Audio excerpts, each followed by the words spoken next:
Retro ஆன்மீகம் நேயர்கள் அனைவருக்கும் இனிய நல்வாழ்த்துக்கள். எல்லோரும் நன்றாக இருப்பீர்கள். இப்பொழுது ஐப்பசி மாதம், இந்த 2025 ஐப்பசி மாதம் பிறக்கப் போகிறது.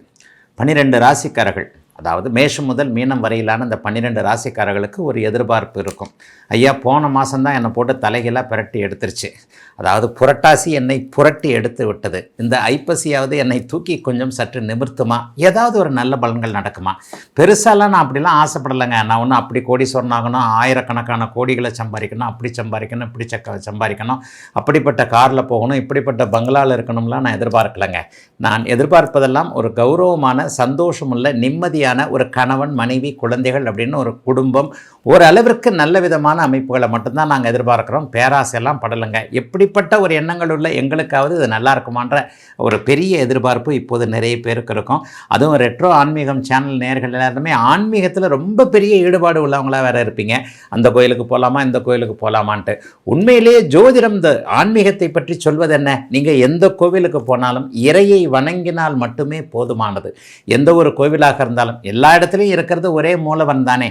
அரண் என்று சொன்னால் என்ன, அரி என்று சொன்னால் என்ன, எல்லாம் ஒருவரே என்கின்ற தத்துவத்தை உள்ள நம்முடைய அதி உன்னத உலகின் மேலான இந்த இந்து மதத்தில் இறைவனை கும்பிட்டால் மட்டுமே அது நிறைவான ஒரு பரிகாரமாக இருக்கும். ஐப்பசி மாதத்தில் முக்கிய நிகழ்வுகள் என்னவாக இருக்கும்? சூரியன், நம்முடைய ஆத்ம காரகன் என்று சொல்லப்படக்கூடிய இந்த சகல உலகத்தையும் கிரகங்களையும் நிர்வகிக்கக்கூடிய இந்த சூரியன் நீச்சம் என்கின்ற ஒரு பலவீனமான நிலைமையில் ஐப்பசி மாதத்தில் மாறுறாரு.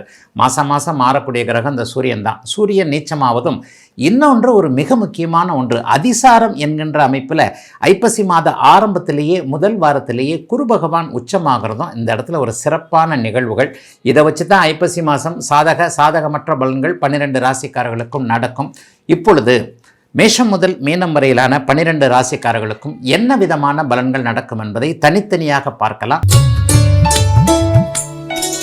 மகர ராசிக்காரர்களுக்கு நல்ல முன்னேற்றமான சில பல அமைப்புகளில் சந்தோஷங்கள் இருக்கக்கூடிய மாதமாக இந்த மாதம் இருக்கும். சில பல அப்படின்னு சொன்னோன்னா, குறிப்பிட்ட விஷயத்தில் எது நடக்கலைன்னு நினச்சிக்கிட்டு இருக்கிறீங்களோ அவங்களுக்கெல்லாம் இந்த மாதம் நடக்க போகுது. என்னென்னா, 7ஆம் இடத்துல இப்போது உச்சகுரு உட்காந்து உங்கள் ராசியை பார்க்க போகிற அமைப்பு முகத்தில், அகத்தின் அழகு முகத்தில் தெரியும் என்கின்ற விதமாக முகத்தில் பெரிய சந்தோஷத்தை கொடுக்கக்கூடியது. ஐயா, 7.5 சனி முடிஞ்சிருச்சுன்னு சொல்கிறீங்க, எனக்கு ஒன்று கூட நடக்கலை, ஒரு இடத்த ஒரு விஷயத்தை இப்படி நகர்த்த முடியல, நீங்கள் தான் சும்மா ஒவ்வொரு வீடியோமே சொல்லிக்கிட்டு இருக்கிறீங்க மகர ராசி அப்படி இருக்குது இப்படி இருக்குது, நான் ஆகா ஓகன்ட்டு அடப்போங்கப்பா அப்படின்னு நினைக்கிறவங்களுக்கு கூட இந்த மாதத்திலிருந்து நன்மையான மூமெண்ட், நன்மையான நகர்தல்கள் இருக்கக்கூடிய அருமையான மாதமாக இந்த மாதம் இருக்கும். ஏன்னா 3ஆம் இடத்துல 7.5 சனி முடிந்துவிட்ட நிலையில் இருக்கக்கூடிய உங்களுடைய ராசிநாதனை இப்போது உச்சகுரு பார்க்க போவது என்பது மிகப்பெரிய யோகம். ராசியையும் ராசிநாதனையும் உச்சகுரு பார்க்கிறார் என்பதால் எல்லா விதத்திலும் தடைபட்டு போன அத்தனை விஷயங்களும் இப்போது செழிப்பாக இருக்கக்கூடிய அமைப்புகள் இப்போது உண்டு. என்ன நினைக்கிறீங்களோ அது அப்படியே நடக்கும். ஆகவே நேர்மையாக மட்டும் நினைங்க. ஏன்னா என்ன இருந்தாலும் இறைவன் நமக்கு தசாபக்திகளின் அடிப்படையில் சில பல விஷயங்களை கொடுத்துருப்பார். கோட்சார அமைப்புகள் இப்போது சாதகமாக மகர ராசிக்காரர்களுக்கு உருவாயிடுச்சுன்றதான் உண்மை. ஒரு 50 நாட்களுக்கு உச்சகுரு உங்கள் ராசியை பார்க்க போவது என்பது எதையும் செய்யக்கூடிய ஒரு நல்ல வலிமையை உங்களுக்கு தரக்கூடிய அமைப்பு. ஆக நேர்மையான எண்ணங்களை யார் கொண்டிருக்கிறீர்களோ, நேர்மையான விஷயங்களில் யார் ஈடுபட்டு இருக்கிறீர்களோ அவ்வளவும் அப்படியே பலிக்கக்கூடிய தன்மைகள் இப்போது வந்து விடுகின்றன. ஆண் பெண் உறவுகள் ரொம்ப நல்லாயிருக்கும். காதல் வரப்போகிறது. ஏற்கனவே பிரேக்கப் ஆன காதல் ஒன்று சேரப்போகுது. காதல் வரப்போகின்ற அமைப்பு. யார் கணவன் யார் மனைவி என்பது நிறுவனம் அடையாளம் தெரியக்கூடிய அமைப்பு.